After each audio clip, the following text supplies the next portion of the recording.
Hello, this is Iona Bradley speaking. Welcome to our Bug Club webinar. I can see there are lots of people here. 74 people have joined us so far, and great to see people from Chennai, from Palestine, all over the world. So before we start, just a couple of housekeeping things. You are all on mute, but as some of you have already discovered, there is a question box. So if you do need to ask any questions, then please do type them into the question box. That's your way of conversing with me, and Shahina will answer the questions to do with Bug Club right at the end of this presentation. So pop them in whenever they occur to you, but we will deal with them at the end of the presentation. You are all on mute, but I can see your comments. By the way, this is being recorded, just to let you know that, and there will be access to the recording later. So I'm going to pass over to Shahina now, who is going to talk to you about Bug Club. Over to you, Shahina. Thanks, Iona. So welcome everybody. Just to let you know that over the next hour or so, I'm going to take you on a whistle-stop tour of the whole Bug Club family. So if I just go to my next screen, there you can see Bug Club is a whole school reading solution. And in case you're not familiar with it already, it's aimed at 4 to 11-year-olds. Now, because I'm short of time, what I'm actually going to focus on are those resources which, as teachers, you can use to encourage and motivate your students to continue learning while still at home, but obviously still be used when they're back in the classroom. Now, be aware there's a lot more to these resources that I'm able to show you. We do have some help videos on a dedicated support page, and I really do urge you to go and look at these to help you sort of explore the resources in further depth. But everything I'm about to show you, you will have access to as part of your Active Learn trial. So just so you know what I'm going to be looking at, I'm going to focus on how do you locate resources and then allocate them to your students. So I'm talking about ebooks and games. Where do the students go to find those resources? And how do they earn rewards? And by the way, these rewards are our way of encouraging them to carry on reading and completing games and activities. And then finally, how do you check on their progress? Because obviously you want to see how they're getting on, and if there's a problem, you want to be able to address it. So the Bug Club family, what exactly is it? So on this slide, I'm showing you that it consists of basically 4 resources. Each of these resources are a separate subscription. So the first one, Bug Club, that's our core reading program. That's aimed at our 4 to 11-year-olds. It's designed to help the teachers develop confident and motivated readers. And children absolutely love exploring these. Phonics Bug. Those of you involved in teaching phonics, you'll be pleased to know that this is our dedicated phonics teaching program. So you get a whole class teaching software as part of this service or subscription, and included with that are 100% decodable readers. It's a fast-paced program deliberately because once the children have learnt 8 sounds or phonemes, they can start reading independently their first few books. Grammar and Spelling Bug. So this resource consists of online games and videos, and again it's to get children motivated and engaged in getting to grips with grammar, spelling and punctuation. They think they're playing games, they don't actually realise they're learning. And then finally, Bug Club Comprehension, and this really will be a quick run through, but you might be interested to know that this is a structured guiding reading programme. It's only available for our 7 to 11-year-olds, so we're talking years 3 to 6. And it uses what we call a talk-based approach. In other words, it's a focus on lots of discussion to understand text. Now, the beauty of Bug Club Comprehension is that children who are struggling to read aren't disadvantaged when it comes to developing their comprehension skills. How do we achieve this? Well, it's because all of the books have inbuilt audio. so they can listen to the books, enjoy them, access the text, and still have comprehension skills developed. So that's a real quick overview. So let's get started. I'm actually going to go to the Active Learn Primary website. So I'm just going to click on this link. And it's just loading up. And here you can see I have my login page. Now, just before I log in, two things I want to point out, and this applies to the very first time you log into Active Learn. I'll start with, will it work on my computer? If I click on this link here, another window will open up. And what you're looking for is something like this, a whole series of ticks. If you see any red crosses at all, it means that there's something that needs looking at. The common problem we find that people experience is that pop-ups have been blocked. So if you see a red cross here, it means you need to allow pop-ups. Why is this important? Well, particularly for Bug Club, if you have blocked pop-ups, none of the books will open. So just a little quick check, that check there, it only needs to be done the very first time you access ALP on your computer. And then the other thing, don't worry if you've forgotten your password or your username, click on this link and you'll find that you can get those reset. So let's log in. It's just loading up. I've already populated my login details. Just something to flag up here, you must have your own unique login details. Don't share the same login details with another colleague, because you'll then experience all sorts of problems. The main one being that you keep getting booted out of the system. So I'm going to sign in. And it's just loading up. And what hopefully you now can see is my home screen. I have got access to lots of the Active Learn Primary services, but the first one that I want to focus on is our core reading programme, which is Bug Club. On this screen here, I've got lots of tiles. If I just scroll down, you can see we've got an area for planning, resources and tools. By all means, feel free to explore these other areas, but for now, I'm going to go straight into the Bug Club tile under resources. The reason I've done that is because I want to show you how quick and easy it is to locate books, ebooks that you can then allocate to your students.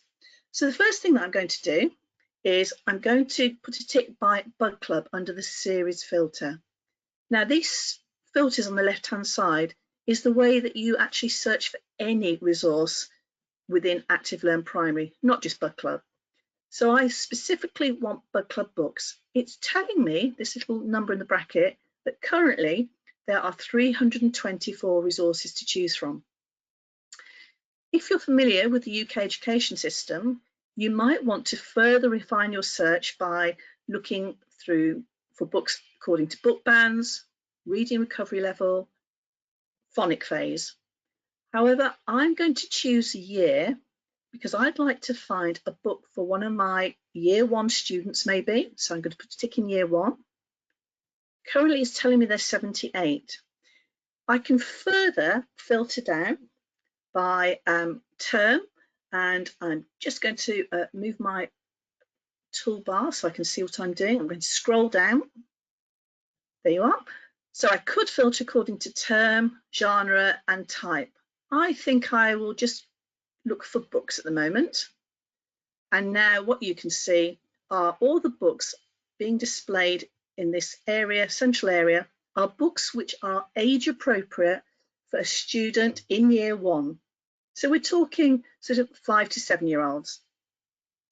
Let's have a little look what we've got. So we'll find, you'll see that I've got a mixture of fiction and non-fiction and some well-loved and well-known characters. For example, we have Shaun the Sheep. So I've located a book that I'd quite like to allocate because I know that my student or students would like to read this. If I click on the link by the side of the book, you'll notice that a little window pops up and there are a number of options in there. I can open it, and notice I could also allocate the book from this window. Just for the time being though, I'm going to click on open. And this is where, if you experience problems with your book opening, you need to check those pop-up blockers. 9 times out of 10, if your book doesn't open, it's to do with that. I'm just going to expand the window and point out a few features. So I'm in the teacher view at the moment. So just to remind you that the children will see exactly the same view of the book when they log into their area. The only difference is these tools in the bottom left-hand corner. Now, one is a zoom tool. They will have access to that on their book, and that's really quite useful because I can click on zoom and they can zoom around the page and look for details hidden within the picture. If I click on it again, I zoom out. These tools, the annotation tool and the hide hotspots, are only available in the teacher view. And these are quite useful.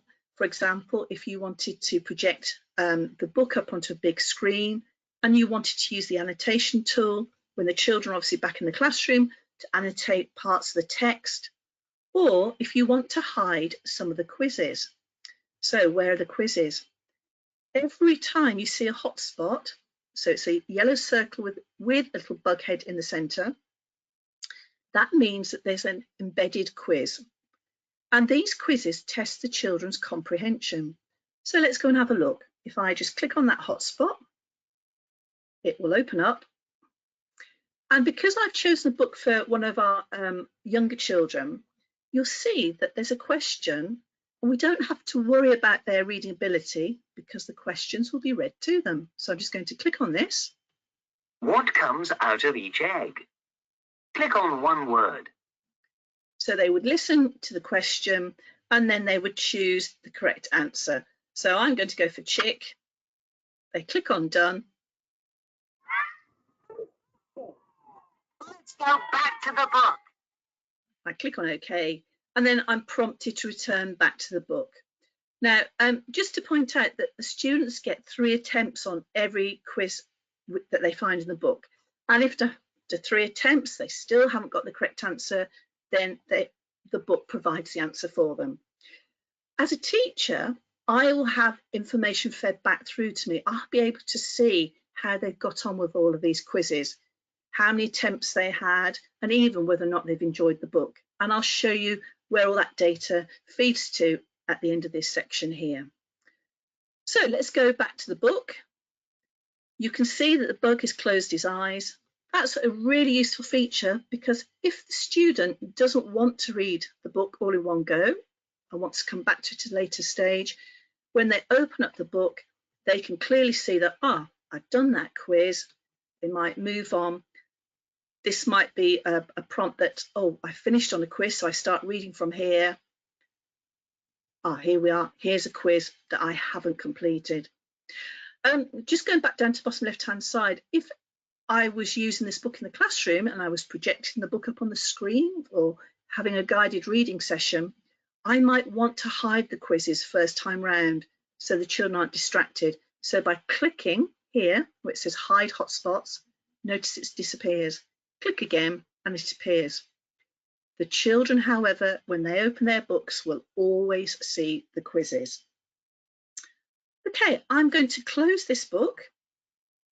And before I completely leave the book, a little reminder pops up to tell me I've still got all these quizzes to do before it counts as having completed the book. And I'm going to close the book. So I've come back out. I'm just going to close that little window down. I want to show you a book aimed at older students. So for example, 7 to 11-year-olds. So the book I showed you was a Key Stage 1 book. It was aimed at 5 to 7-year-olds. Why do I want to show you a book aimed at older children? It's because the features are slightly different. So for example, I want to find a book, and it's a book that I particularly like. I don't have to use the filters. I can go and use my search option at the top. So hopefully you can see here, I'm in a box which says resource search. So there's a book I love and it's called How Do Lobsters, there it is, How Do Lobsters Stay Young? If you know that a child is particularly interested in, for example, cars, dinosaurs, dancing, why not hunt for books this way so that actually you can allocate books that they genuinely will want to start reading and be excited about. So let's click on this. And here's the book. To open the book again, I'm going to click on the link or the title. I've got my options. Let's click on open. And I'm just going to maximize the screen so you can see it. And one of the first things you'll notice is that we don't have guidance on the inside cover. So I probably should have made more of that first book that I showed you, but there was a lot of information on that inside cover that parents could use to help them in supporting their children. Here we've got information now that's intended to be read by the student. We have toolbars again at the bottom. These two here are for the teacher. These two here are for the students. So we've got a contents. Notice that we don't have a read to me feature here, which we did have in the other book. If I click on the contents, you'll see that the student can jump from page to page or chapter to chapter. What we have here are embedded sound effects. And I'm just thinking, I can't remember now if I actually showed you the read to me feature. I do this so often, but let's carry on with this book and I might just nip back. As I go through this book, we have the hotspots as expected. Carry on. And hopefully that didn't make you jump, but you would have heard the sound of an elephant. There's no actual clue where these embedded sounds are, they just happen. If I carry on again, sound effects. So sound effects are a great way for engaging perhaps our reluctant readers. It's seen as being more age appropriate to have sound effects rather than a read to me feature. The other thing you'll notice is that the nature of the embedded quizzes. So the students now are expected to write some of their responses. So I'm just going to jump to one of the pages where I know that that type of question exists. So here's the hotspot. Click on it. Here's the question, and the student is expected to have read those pages and type their response in. So I'm just going to put something in very quickly to keep them safe. Let's try that again. To keep them safe, and then I click on done. It's telling me thank you. That response will feed through to the teacher and they can look at what the child has written and they can actually make a comment. And again, I'll show you that as well. Notice the bug has closed their eyes, indicating that particular quiz has been completed. So a fantastic book, lots of unusual facts in here. I've never yet discovered a student that doesn't love this book. I'm going to come out of this book. Notice it's telling me I've only completed one quiz, so I would need to go back, and I'm going to close the book and click on the cross. Now I'm just going to double check because I have a horrible feeling I didn't show you the read to me feature when I opened Shaun the Sheep. This, I'm afraid, comes of doing and delivering this resource so often I forget what I've covered. So just open that up. So the read to me feature here, if I just quickly click on it. Shaun was looking at some eggs. Crack! Chicks came out of the eggs. And the reason I'm emphasising this read to me feature, it's only available in those books which are aimed at our 5 to 7 year olds. And it's a great way for the children to hear the correct pronunciation of the words, expression. They love it.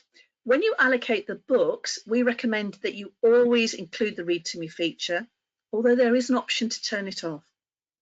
Books for our older students, so we're talking the 7 to 11-year-olds, won't have that feature in there. And as you've just seen with that, How Do Lobsters Stay Young, we have embedded sound effects instead. So I'm going to close that down now that I'm happy that I've shown that to you. And just close that. Now, before I go and look in depth at how to allocate books, I must show you one other resource that I absolutely love under the Bug Club series. I'm just going to clear all my filters. So I press my F5 key on my keyboard and I'm going to go to Plays to Read. And I'm going to choose year, and I'm going to put a tick by the year 1 and year 2 because these ones are fantastic. Why are they fantastic? It's because the students get to choose a part that they want to read, but then they have all the other parts read to them by professional actors. Let me show you what I mean. I'm going to go to the Animal Talent Show. I'm clicking on the link to open up the book using the open option in that pop-up window. And I'm just going to expand that again so you've got the full view.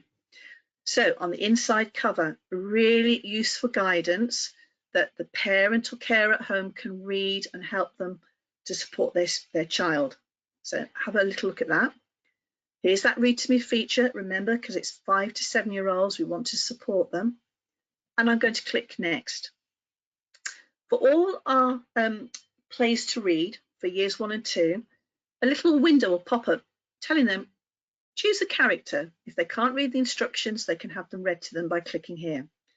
So I'm just going to say OK, and I want to be the cat. So I'm clicking on the cat, and I'm now going to click on the next button. I am Fantastic Ant. I am the judge of the Animal Talent Show. So hopefully you heard that first part being read. Now, I chose to be the cat. Notice my part is highlighted, and at this point, the child or the student would have a go at reading this out. Once they've read it and they're happy, they go down to here and they click on the Done button. All the other parts will be read to them. I'm going to do it just so you see how wonderful these characters are. And he's a big star. He's the biggest star ever. He's fantastic. Yes, I am. We can start the Animal Talent Show now. And the beauty of this is that even though a child might be sat at home reading alone, they still get to have the experience of taking part in a dramatic reading. You'll notice we've got the quizzes again here to check their understanding, their comprehension of the text. So picture the scene. The student has gone through and he's been the character, the cat, and they decide, actually, I'd rather be the ant. They've got the best part. I want to have a go at being the ant. All they need to do is they would close their book down, close it down, reopen it, and this time they can choose to be another character. But because they've heard that part being read and the expression used, one, it builds their confidence, and also it goes without saying it helps with their fluency and expression. One other thing I want to point out though, how can you involve the family? So the child is at home, they've read this and they're really confident about being the character of the cat. When they open the book, if they click on OK, but this time don't select a character, just ignore that, but just go to next, none of the parts are now highlighted or read out, but instead the child, student could be with their parent and they could decide which characters they're going to read out, and they could go through the play together. But as I said, the student has obviously heard all of these before and has had that support. A wonderful resource. Really do please go and have a look at these and explore them. I'm going to come out of the Animal Talent Show. I'm going to close the book, and we're back to this area here now. So this brings me now to allocating resources. You've discovered some wonderful resources. You want to get started. You want your students to have access to them. as we're on this page, let's allocate some of the plays. I've already shown you that if you hover over the title of any book and click on it, one of the ways to allocate would be to just click on the allocate button. Another way, particularly if you want to allocate more than one resource, is to put a tick by those resources that you want to allocate. And now you'll see you've got access to this big yellow allocate button. I'm going to click on that and it takes me to another screen. And from this screen, you can use this drop down arrow to find your class. It should automatically go to your class, but if it doesn't, go and find your class. Or you could allocate resources to another class. For example, your colleague, for whatever reason, needs some books allocating to the students and they can't do it. You could do it for them. So actually, I'm going to go and find the Year 2 teacher who's asked me to allocate some books. And she wants them to go to all of her pupils. So I put a tick here. Notice all the pupils are selected. If she didn't, I could just select individual pupils. Once you've made your selection, you can go down to the bottom right-hand corner and use the allocate button. Before you do that, I want to draw your attention to these two little tick boxes at the bottom. Notice the first one says include the read to me option. If for any reason you didn't want the students, and this only applies to our 5 to 7-year-olds, to have access to that read to me feature, remove the tick. I would strongly recommend leaving the tick in though. The next one is you don't have to worry about remembering whether or not you've allocated a book to a given student. The system will remember for you. However, suppose a child has completed a book and you're concerned that they didn't really cope very well with it and you want them to have it again. In order to reallocate that book, you must remember to take the tick out. So I'm just going to click on allocate. A message pops up at the top here, your allocation has been made. So the students have got their books. Before I take you to show you what that looks like, the last thing I want to quickly do is I want to show you the teacher guides. So again, I'm going to remove my filters. I'm pressing the F5 key on my keyboard. I'm going to put a tick in Bug Club. I'm just going to collapse all these filters so that you can see where I'm going. And I'm going all the way down to where it says type. And can you see it says teaching guidance as the very last option? I'm going to put a tick in that box. And now you can see all the Bug Club planning guidance books. There's one for every year. Go and have a look at the one relevant to your year. You'll find hints, tips, guidance for passing on to parents, reading progression maps for when you're back at school, and assessments. In fact, everything you need to know about the Bug Club core can be found in those guides. They're available as PDFs, so you can download them and look at them offline as well. Right, I think that's the teacher view completed. So what I'm now going to do is take you to Pupil World. So this is the view that the student sees. This is where they go to access their resources. And to do that, what I need to do is I need to go up to the top right, my account, and I'm going to log out. So we're back at the login screen. The students have exactly the same URL that the teachers have. So if you look in the address bar, it says activelearnprimary.co.uk. They would need to go to that. When this login screen appears, click on it. And this is where they would need to enter their username and password. If you haven't entered your pupils onto the system yet, we do have some help videos which take you through step by step. So I've already got a student entered, so let's start typing his name in.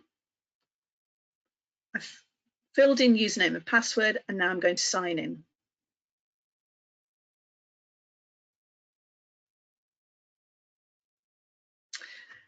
And this is the view that they see. quick run through the tabs. Again, there's a wonderful help video giving you a more in-depth walkthrough of this area, Pupil World. So think of Pupil World as a virtual book bag for every child, which can be accessed from home, school, or even on the move. This is where they go to get all of their resources. That first tab, My Home tab, is just where the student can go and customize their home screen. This is the important one, My Stuff. When I click on it, you can see all the resources which have been allocated to this student. And there's a separate tab for each of our resources or products. The number in the red circle indicates how many they have of each. So for Bud Club, this student has 4 books to read and complete the quizzes on. And we go in and we can see that actually 2 of those have already been opened. And if I click on the arrow, there are only 4 which are brand new. The numbers in the yellow circles indicate that when the student has completed the book, and by that we mean they've completed all the quizzes, they can earn some virtual coins. So in the case of this book, when the students completed it, they'll earn 24. I won't open the books now because we've had a quick look in the teacher view, and as I explained, it's exactly the same view that the students will have of that book. When they complete their books, they earn their coins. So what do they do with the coins? Well, actually, they can go and spend them, and they go to the rewards area. So there are lots of things they can do. They can race cars, they can customize their different vehicles, or they can spend some of their coins and go to the sticker factory. So I'm clicking to open the door, I'm clicking to go in. They're quite expensive, but that's deliberate. We want the students to use their coins up so they go back and do more activities and read more books. If I click, I'll lose 20 of my coins, or actually spend 20 of them to buy 1 sticker. You'll notice it goes on the conveyor belt. We'll go to the sticker book. I've already bought some stickers, they're along the bottom. Clicking on the arrow shows me others I've got. And the idea is that I have a quick flick through the pages in my sticker book, and when I spot the outline, I can take my sticker and pop it in place. I'm just going to close that. We've got skate shacks. Again, you can customize skateboards and scooters, and we've got the game zone, which is wonderful because the students see that actually they only have to use 1 coin to access lots of different games. So there we are. Something to be aware of, depending on the age of your child, the areas that children go to do vary slightly. So our Key Stage 1, so in other words, our students aged 5 to 7 wouldn't have access to the game zone, but they would have access to the treehouse. The library. Once a student has completed their books or even their games, they go into an area called the library. And once they're in the library, they can access these books and games as many times as they want, rereading or replaying the games. They just won't earn any extra coins. So you can see here, I've got the Bug Club, we've got 3 books, and Phonics Bugs 2, and for Grammar and Spelling Bug, which were games, I've got 3. You'll notice there's a little envelope. This is indicating to the student that they must have typed an answer in and the teacher has responded. So it's almost like you've got mail waiting. I'm going to click on the envelope to find out. So this was the question about the woodlice in that How Do Lobsters Stay young book. The student typed in to keep them safe. And this was the comment from the teacher. The teacher said, can you include more detail in your answer? And the teacher's given a grade of amber. I haven't shown you yet how to give teacher feedback, but I will do, and I'll show you how I can complete that sentence that I deliberately left unfinished. So I'm going to close that. Once the student has read the feedback, notice the envelope has gone from blue to green and it's disappeared from the little tab here. Let's close that. And before I leave the student area, the last thing I think I need to point out is this tab here, Grown-ups. Please flag up to parents that by going to this area, there's lots of really useful advice on how they can support their students, their children. Notice we've got advice under reading and maths. So I'm just going to close that down, and now in order to go back in as a teacher, I need to log out of the pupil area. So I'm just going to click on log out. It's taken me back to my original login screen. Let's click on that. And hopefully, as I start to put my details in, it remembers, allowing me to quickly go back in.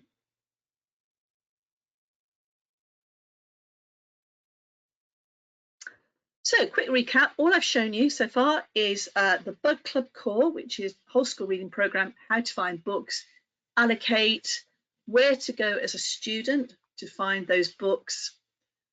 What I need to do now is look at how do I check how my students have been getting on. So I'm going to go back into Bug Club. We're back in this area here. I went to the resources tile before. This time I'm going to go to the tile called activity reporting. You will find an activity reporting tile under any resource where there's information which is fed back to the teacher. So I know when Iona, for example, did Abacus yesterday, she talked and showed the activity reporting tile for Abacus. So for Bug Club, if I click on it, what we have here is literally at a glance assessment dashboard, and this is for my whole class. So the first thing I can see at a glance is the number of books the students have completed. My class haven't done very well, so I can see Corey's done 5, Barry's done 2. Number of quizzes completed. That's interesting. This chart here has done 10 quizzes but actually hasn't completed the book. And then up here we can see percentage success. So of all the quizzes that Corey attempted, he got 64% correct on the first attempt, he got 20% correct on the second attempt. And if I hover over here, it tells me that of all the quizzes Corey attempted, 16% were answered incorrectly. Okay, that's quite nice as a whole class overview. But if I want to look in more depth at how individual pupils have got on, all I need to do is click on their name. So I'm going to click on Corey. And straight away I can see how Corey's been getting on. Do check that you've got to your correct class and the student. So if I didn't want to see student at this Corey at this point, I could click on the drop down and choose a different child. So what does this tell me? First of all, I can see that in this particular book, the first 2 quizzes, Corey got correct on the first attempt. That's the green lozenge. We use a traffic light system here to indicate how the child has got on. Amber means that it took 2 attempts on his third question, but he got it right. And red means he took 3 attempts and still didn't get it correct. You'll notice as I hover over these coloured lozenges that you can see what the focus of that quiz was. So the first one was language for effect, the third one was themes and conventions, and poor Corey's really struggling with literal comprehension. It's red.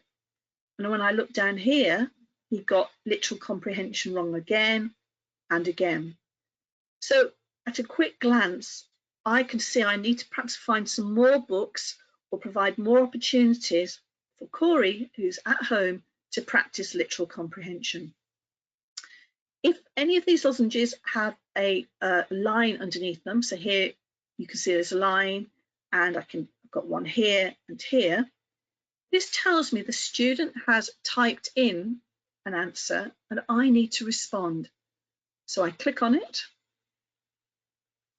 And this was that question that I was showing you before in how do lobsters stay young? Corey has typed in to keep them safe. And this is where I would type my comment. And I said I'd show you how to put it in and also complete, because I obviously ran out of time. So I put, can you include more detail in your answer? This is rather brief. And I can give a grade. So he's had an attempt, it's not fantastic, so I'm giving him an amber mark. and then I click on save. And that's why that particular lozenge has gone amber, because that's the grade I've given. Whereas here it's remained white, indicating I need to go in and give a response.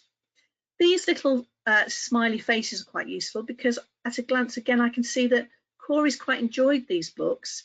If it was a neutral or a sad face, I might want to find out if there was a problem. Okay, so that's the activity reporting, and I think I've covered all of that. So what I now want to do is go and quickly show you phonics bug. So I think what I'll do is I will click on home to take me back to here as a quick reminder. Now I want to look for 100% decodable readers. In other words, books that my students can read independently once they are secure in a set number of sounds. I'm going to go to Bug Club. I'm going to go to resources, the resources tile.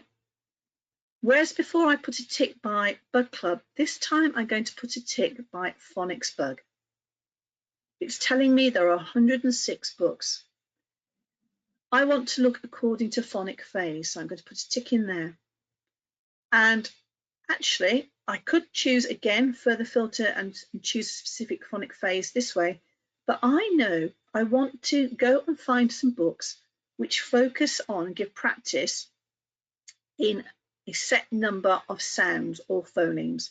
So I'm going to put a tick by set 3.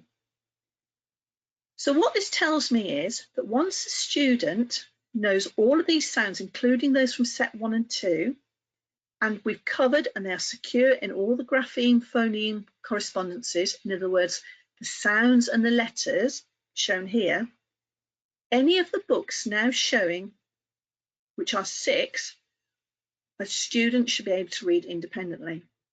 I'm very quickly going to open it up to show you how this differs to a Bug Club book. So I'm going to click on open. By the way, notice there's the allocate button again. I'm going to click on open. It's just loading up. I'm going to maximize the screen. And the first thing you'll see is some really helpful detailed guidance again for the parents, because let's face it, supporting your child on phonics can be quite a scary option for a lot of parents. But what's lovely here is that on the inside page, the student must click on this hotspot, and it takes... Here are some of the sounds you will hear in this book. Click the speaker to hear each one. So here, these are the sounds that are going to be covered, and the parent can hear the correct pronunciation and support their child. So I have to do this in order to be able to move on.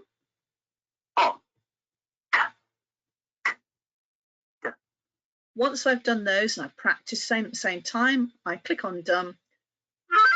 Thanks. Let's go back to the book. I clicked on OK, and now I can go into the book. Again, we can see the little bug has closed his eyes. Now, in Bug Club, you notice there were lots of embedded quizzes and all the way through. With Phonics Bug, you only get one quiz, and it's right at the end of the book. So I'm just quickly flicking through. And here it's to test reading. It's not testing comprehension. And on the back page, more guidance and suggestions for follow-up activities for the parent, teacher, whoever's working with that child to help support them. Right, I'm going to come out of that book. Notice I've only done one quiz because I didn't complete the one on the back one, and I'm going to close the book. And let's close that. So you've allocated a book to the students. You know they can read it independently because we covered those sounds. What might also be quite nice is to allocate some games. So to do that, I'm just going to click on my back button rather than going to the home screen again. Just loading up. And this time, because I want to find games, I need to go to Phonics, the Phonics tile under resources. So I've clicked on that. I'm going to click on Phonic Phase. I'm interested in games to give to my students to help them practice and consolidate, in effect, these sounds, which include these 8 here and these 4 here. So that's why I've chosen set 3. I'm going to scroll down. There's lots of other types of resources here, but I'm only interested in the pupil game. It's telling me there are 5. So here's the game. Let's just open it up. Notice here's the allocate button again. Click on open. Just loading up. So when the students come to their games, instructions are provided when they click on the play button. Listen to the sound and then click on the letter that matches the sound you hear. If they want to hear the sound again, they can click here, and they can hear the instructions by clicking here. So I click on ah, and as they get them correct, a score builds up here, and they are told that they can have 3 goes, 3 attempts, and they keep a log. Every time they get it wrong, they lose a life. So I'm going to come out of that. Are you sure you want to exit? Yes, I do. And just to point out that you have got games to practice sounds, names, reading and spelling. So great for consolidating, but also great to give students who are struggling extra practice. Just going to come down here again, and I'm going to actually press F5 to take the filters out.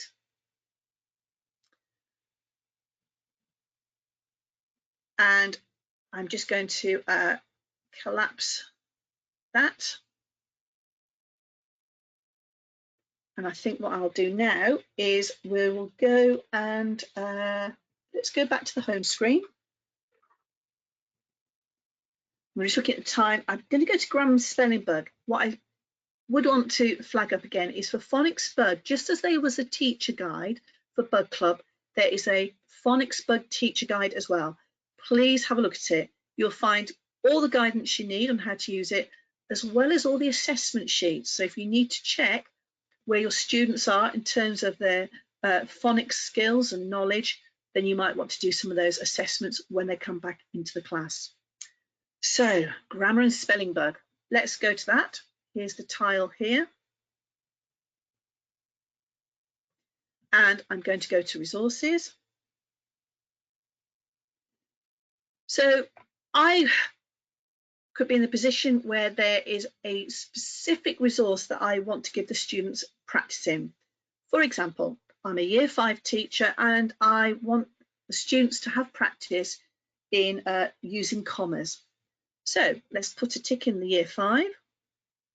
How do I find resources? There are 2 ways. I can either look according to curriculum objectives. So those of you following a UK curriculum may want to do that. To do that, I would go to the filter under Strand, put a tick in vocabulary, grammar and punctuation. As soon as I've done that, I'm given access to this second area where it tells me I can select objectives. Click on Select Objectives. Here is my key objective, indicate grammatical and other features. Let's just expand that. And as I scroll down, there I can see that the objective I'm looking for, using commas to clarify meaning. Put a tick and do search. Here's the unit that actually I want to use and I could allocate. So that's great. If you don't want to use the search using objectives, there's another way. I'm just going to press F5 again, clear my filters, choose my year group, which is Year 5, but instead I could just go straight to the focus area. So punctuation, and under type, I want to find the unit. So I'm going to put a tick by unit. And as I scroll down, there it is, exactly the same unit that I found searching using objectives. Before I open this and quickly sort of show you what's in there, I want to draw your attention to the linked resources. You have the teaching guidance for each unit. This gives you your walk through, your step-by-step guidance on how to teach Commas for Clarity. It also gives you lots of additional ideas. Provided here in this area are also diagnostic checks and summative assessments with the answers. So please, again, do go and have a look, and particularly the teaching guidance for further suggestions. Let's open up the unit. Again, there's the allocate button, but I'm just going to click on open.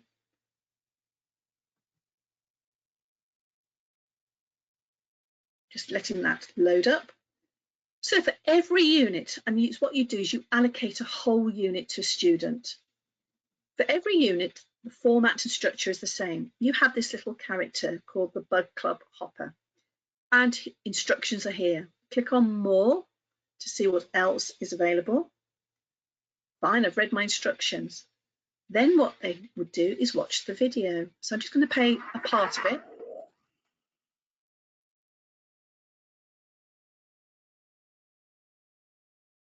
Commas can be used to clarify meaning, even in a simple list. Look at this conversation and see how commas add clarity. The questioner is asking about... Right, I'm going to pause it there. But these are fantastic, not just only for the students, but also for teachers to upskill themselves. So the videos last approximately sort of 2 to 3 minutes and are really child friendly. I'm just going to come out of that, so I'm going to close it. Oh, and I probably shouldn't have closed that entire thing down. Let's just open that again.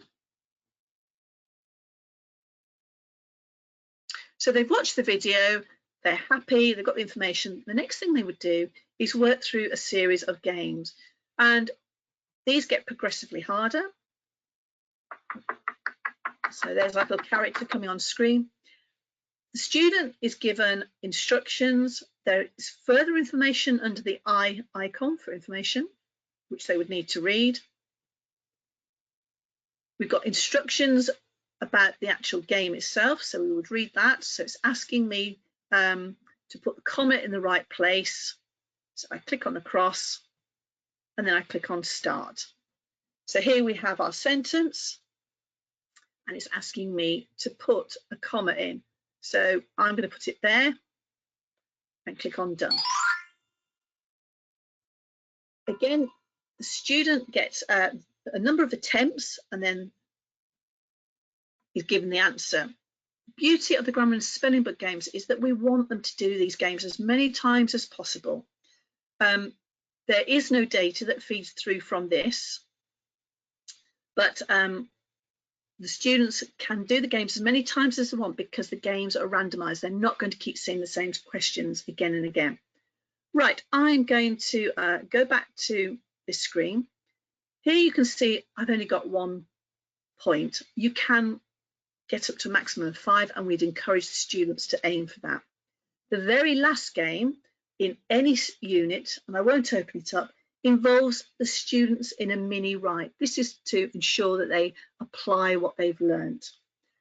So I think I need to come out of the grammar and spelling book, just close that down, and I want to quickly put a tick in the teach toolkit, take a tick out of the unit, and show you that under teach toolkit you've got a complete guide to using grammar and spelling book.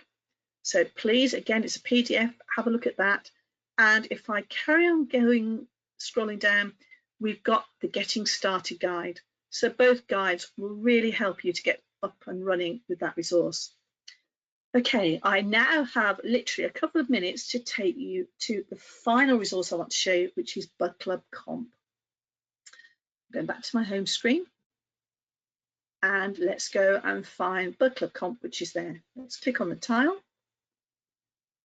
Lots of other tiles here. There's nothing to stop you going in and exploring them. Particularly, always go and have a look at any tile which says classroom support. I'm going to go into resources, because what I want to suggest you might want to do with Bug Club Comp is allocate chapters from a book to your students, and then maybe arrange to have some time. For example, some teachers I know are using Zoom and Teams. Arrange a time where you can discuss what you've read, have a virtual book club. So how would you do this? Notice this is only available from years 3 to 6. Let's go for year 5, and let's go for a fiction book. And here you can see the book that is available is Below Deck, A Titanic Story. There's chapter 1, chapter 2, and chapter 3. I can put a tick in there, and as you'd expect, there's the allocate button. Go in, choose how I want to allocate it to. When the students log into Pupil World, they will see that one chapter. I just love the fact that I can have a virtual book club with my students while they're not in class with me, and we can carry on discussing, developing comprehension and language, and there's no writing involved. So to me, that's a great way to encourage and foster a love of reading. Right, I think I've probably talked far too long. Apologies for that. The other thing just to mention is that all the Bug Club Comp books, remember I said at the beginning, they come with inbuilt audio. So open one up and have a look. Iona, I'm going to probably stop there and go back to you to see if we have any questions. Thank you, Sheena. That was absolutely fantastic. So there aren't too many questions because it was beautifully clear. The most common question was about having a recording, and I can reassure everybody that next week you will be sent a link to a recording of this webinar so you can share it with colleagues who weren't able to make it today, and of course you can listen again if you want to refamiliarise yourself with some of what Shahina said. We have got a couple of questions. I was able to answer the technical ones hopefully on the way through, but let me just quickly look for the actual Bug Club ones. Somebody said, if I log into the student account, will the site think that the child has opened the book, and will it record my work and time as if I was the child? That was a good question, Sandra. Yes, really good. So you saw how I logged in by going to the main login screen. You can do it that way, that's fine. I'm going to show you a quick hint or a tip. If I click on the admin, so it's top right, and I've got access to all these tabs. If I put a tick by Corey and I choose visit account, so I'm going to click on that, it warns me that if I go in and, for example, read any of the books and earn any of the coins, it will assume that this is the pupil doing it. So in answer to your question, yes, it will. I'm just going to say yes to say I do want to go in. The system now assumes I'm Corey. So please, I know of students who have got very upset that teachers have gone in and actually opened some of their books because, well, it was their book. How dare they? So really good question. But it's quite useful to sometimes go in and just say, oh, they're doing really well. Corey's got 107 coins. I must congratulate him, because that would be the only way you could find out. Thanks, Sheena. Okay, one from somebody who I've met actually. Hello, Nancy. Lovely to see that you're here, Nancy in Ghana. She would be grateful if you could repeat allocating games on Phonics Bug because she missed that bit. Absolutely. So I'm just logging back in as a teacher. And the games are fantastic. Originally, you couldn't allocate games, but we had so much feedback from teachers saying how much they wanted it that Pearson listened, and now, as you've realised, we can do it. So I've gone back into resources. It's the game, so I have to click on Phonics tile here. Decide which games you choose. Now, be really careful. The games you choose are linked explicitly to the sounds and the letter names the children already know. So you can't just think, oh, I'll allocate these ones. These look good, if they haven't covered those. So I'm going to choose a different set. Let's go for set 8. Here they all are. And then you decide, do you want to allocate all of the games which reinforce those sounds, or do you want to pick specific ones? So I might allocate, oh, sorry, it's not assessment. I'm just going to scroll down. Do apologise. You must make sure that you put a tick here by pupil game. The reason I'm pointing this out is because some of the other stuff that here you can't allocate, or it wouldn't be appropriate to allocate to a student if you're not there to support them. So I've put a tick by pupil gain. It's now telling me I've got 5. You can allocate them all if you want, or you might want them just have practice on spelling or recognizing the names of these sounds. So put a tick and go back to allocate, and then hopefully you've remembered the rest. You know, choose the class, put your ticks, and then that button will be highlighted and I can click on allocate. Does that answer your question? I'm sure it will. I had a couple of questions about iPrimary, and I have replied to that question, and we will get back to you privately because obviously that detracts a little bit from Bug Club. We had 2 requests for can you repeat how to log in again. Whilst you set that screen up, Shahina, I'll just answer the second part of that, because I think some people haven't signed themselves up for the free trial yet. So you won't actually be able to log in if you haven't signed up for the free trial. Shahina has a slide with an address on it, which tells you where to go. But you'll go to one of the Pearson pages and you can sign up for free trials of primary products and of secondary products. And once you've signed up for a free trial, they will email you with your login details and your school code. And then you'll be able to log into Active Learn Primary and look at any of the resources that you signed up for a free trial of. I think that answers a few of the questions, but if you could show us, well, I can see you're showing us the link, but I wonder if you could also show how to log in again, just for that one person asking that particular question. Yes, absolutely. So first of all, just point out, this is the website, activelearnprimary.co.uk. Once you've entered that in here at your address bar, it will automatically take you to this page. Remember, I pointed out 2 things. First, if you've forgotten your password or username, you can use this link to retrieve them. That is assuming that you have signed up for the free trial though. And then the second thing, always do this the very first time you access Active Learn Primary on your computer. You only need to do it once, and it just checks that your computer is set up ready to use the platform without any hiccups or any error messages. Then all I do is I click on login, and I have been provided with a username. I'll have the opportunity to use a password of my choosing, although one will be given to me. So I put my username, my password, and the school ID is also given to me. I mustn't use the same login details as my colleague. So for example, Iona and I can't share username and passwords, but we do have the same school code.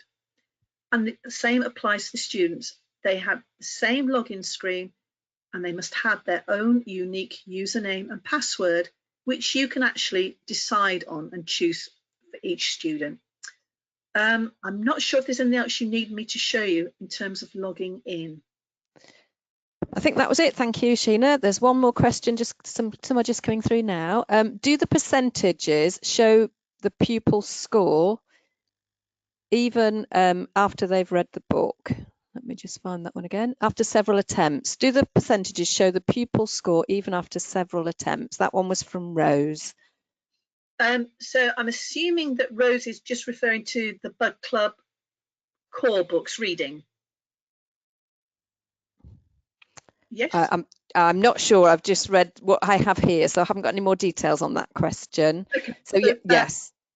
So I'll talk about it. So a really good question again. So yes, when the child reads the book through, you will see. So let me just go back in to Bug Club and let me just go back to the activity reporting. So here, if I take an individual student, I can see that when they read that book for the first time, this is how they got on. So not too bad. If that child went into the library and reread the book, I wouldn't see the data. There's no data. That's just there for them to continue reading so they enjoy the book. If I wanted, suppose all of these were read and I was thinking, oh, this poor child's really struggled. I want to reallocate this book again, perhaps in 3 weeks. What I could do is go back to how do lobsters stay young and reallocate it. So let me just quickly show you, because I've had that question before in terms of wanting students to repeat the assessment. So I'm going back into Bug Club. I'm going on to the Bug Club TAR resource. Let's just choose any book, for example. So Bug Club. Actually, let's just choose that one to show you how do lobsters. So there it is. I'm disappointed with Corey's performance. There it is. I would like to allocate it again. So I'm going to click on allocate. I know that Corey's already read it, so I put a tick by Corey. I must take this tick out of the box here. If I don't, Corey won't receive that book again. By taking the tick out, it will disappear from the library and reappear under that tab for him to read it again from scratch. And then I can see, oh, that's better. He's actually got a few of the questions right now. Hopefully that again answers that particular query. And I think, Shahina, that's all we've got time for now. And there weren't any other very specific Bug Club questions. So I think it just left for us to say thank you very much, Shahina. Thank you to all the people who attended today. Look out for that email with your recording on it. And don't forget, you can sign up for free trials of any of our primary products, which all appear here in Active Learn Primary, and also any of the secondary programmes, which appear in a separate platform that is for secondary teachers and secondary pupils. So thank you very much from me and From me. thank you all. Bye. Stay safe. Bye.